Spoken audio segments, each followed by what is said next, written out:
ఈరోజు అక్కడికి పోతే తెలిసినది ఏంటంటే అక్కడ ఏ ఓట్లు కూడా గతంలో పన్న ఓట్లు కావచ్చు ఇవి కానీ లెక్కించరంట. దాన్ని కౌంట్ చేయరు. కౌంట్ చేసేదల్లా ఒకటే కౌంట్ చేస్తారు.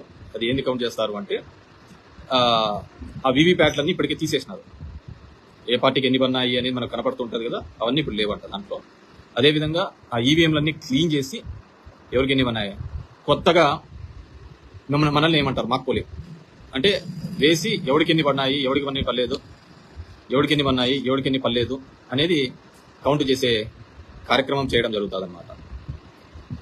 అది ఎట్లుంటుందంటే మామూలుగా ఏదైనా ఒక హుండీలో ఎంత డబ్బులు ఉన్నాయి ఎంచమంటే ఆ హుండీలో డబ్బులన్నీ దోచేసుకున్న తర్వాత ఇప్పుడు అందరూ డబ్బులు వేయండి, ఈ డబ్బులు అంతా మేము ఎంచుతాము అన్నట్టుగా ఉంది. ఇప్పుడు కౌంట్ అది కాదు కదా. కౌంట్ చేయాల్సింది ఏంది, అందరికీ ఉన్న అనుమానాలు ఏంది. ఇప్పుడు నేను ఒక్కనే మాట్లాడడం కాదు, చాలా మంది ప్రముఖులు మాట్లాడినారు, దేశవ్యాప్తంగా లీడర్స్ అందరూ కూడా మాట్లాడుతున్నారు. ప్రతి ఒక్కరికి ఉన్న అనుమానం, ఎందుకంటే మన దగ్గరికి వస్తున్నారు, చాలా మంది దగ్గరికి వస్తున్నారు.